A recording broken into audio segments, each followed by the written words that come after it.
Hello, I'm Matt and welcome to Badger Workshop.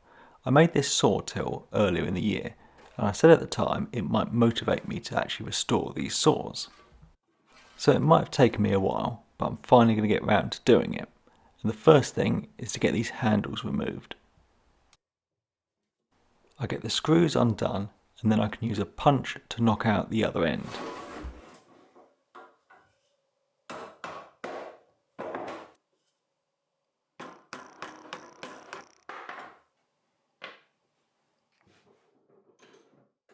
These handles are on there pretty tightly, so I get the saws clamped up in the vise and then I can just wiggle that handle off.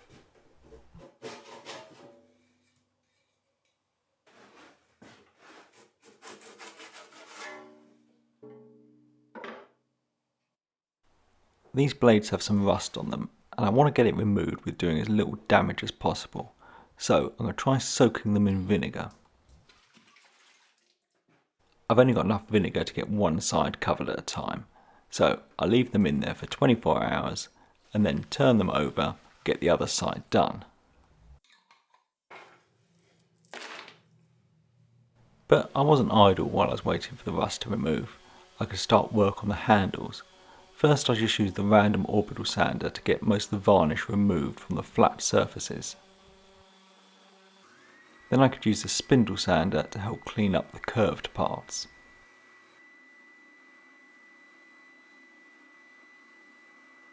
Using the power tools got most of it removed, but the last few bits just needed sorting out with a bit of hand sanding.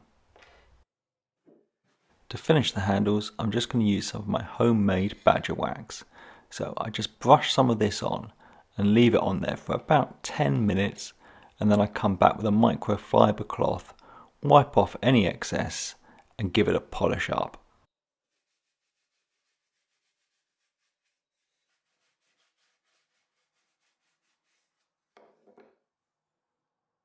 So these blades have now had a good soak in the vinegar, and I've got some 320 grit wet and dry paper that I'm going to use to clean these up.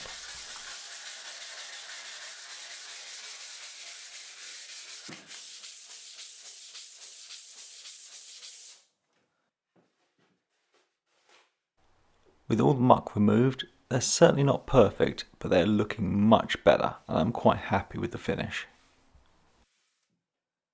So the screws had also been soaking in the vinegar and they need a bit of a clean up, so I'm going to use a brass brush in the pillar drill.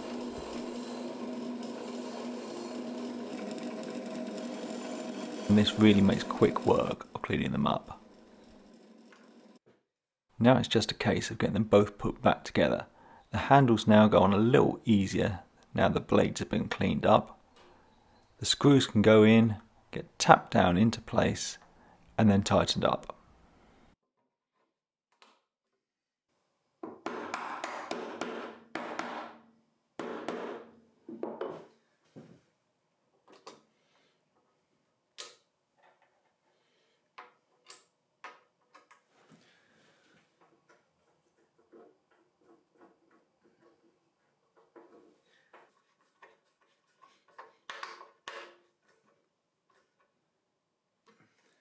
So there we go, all cleaned up. Now they need sharpening. So what I could do is get them in the vise. The trouble is with that, you've got to bend over to be at eye level to do it. So I've been looking at saw vices, and what I have already is my stitching pony for leather work. So I think I'm going to make something similar to this with much wider jaws to hold the saws. So let's start by planing some wood up. These are just some small scraps of oak that I've been holding on to, thinking I'll use them one day. So great time to use them up. I get one surface and one edge done on the planer.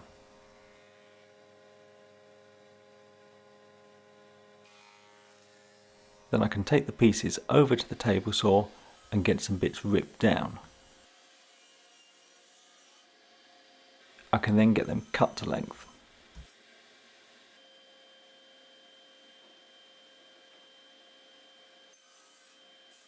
I want to join these bits together in a sort of T shape, and I'm going to go for a half lap joint. So I first mark out where it needs to go. Normally I'd probably cut this using the table saw with a flat tooth blade, but I thought I'd give the bandsaw a go for a change.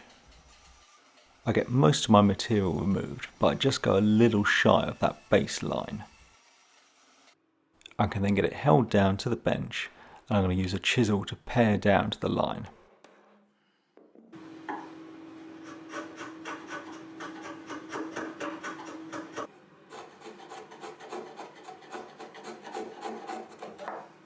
I want the jaws to have a taper to them. This will look more interesting, but it also helps the saw fit, as you can get the jaws closer to the handle. With the 4 tapers marked out, it's then back to the bandsaw to get them cut.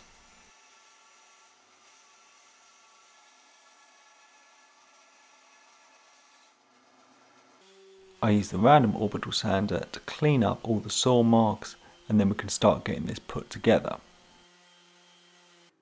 I get some glue put in the joint, get the other piece of wood put in, and then get it all clamped up and leave to dry. Now this is probably not necessary, but I've got quite a lot of leather, so I've decided to add some leather to the jaws of the vise. I get a couple of strips cut down slightly bigger than what I actually need.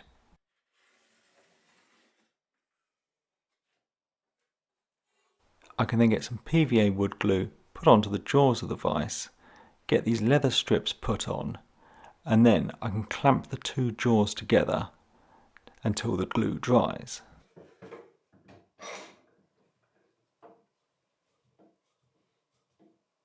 I need a block of wood to bridge these 2 pieces so I can attach a hinge.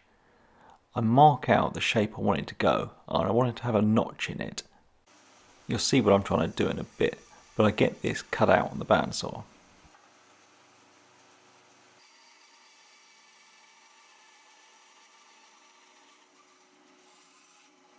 Now I want one of these pieces to be shorter so it's going to fit into that notched piece. So I just get marked out where I want to make the cut.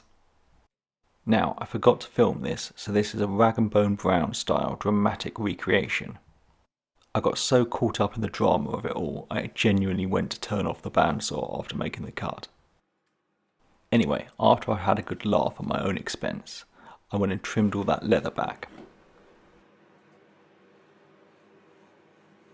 This is probably not needed, but I'm just going to round off the corner of this, as this is where it's going to pivot on the hinge. This block of wood can now be installed, so a bit of PVA applied, spread out, put it into place, and then I get it clamped up.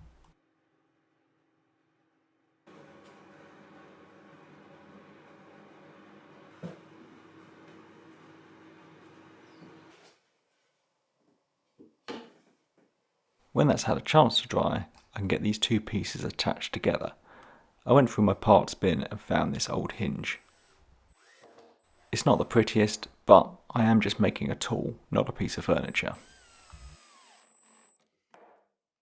I now need a way of locking these 2 jaws together, so I'm going to use a bolt and a handle, so I get some holes drilled for them to go through.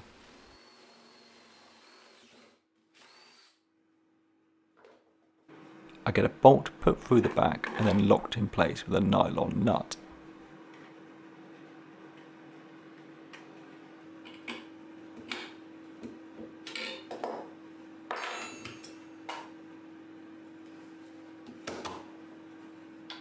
On the front, I attach one of these lever handles.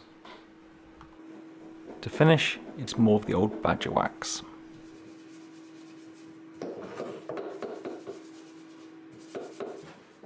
And that's it all done. Now, time to test it out. So first, I can get this new vise clamped up in the old vise. The saw can now get put in place, and this is where I notice a slight problem with my design. The saw can only go as deep as that bolt I've installed. So I could drill another hole, but I think it'd be fine. But this is just why you should think things through before doing them. Now I use a saw file to sharpen all the teeth. I skip each tooth and then flip the saw around and then do the other ones from going from the other direction. I then use a setting tool to check every other tooth, then flip the saw around and do the same from the other direction. This is the rip saw I'm working on here, but I do a similar thing with the cross-cutting one. Now for time for a test. I've got a bit of oak left over from this project, so let's see if it'll cut.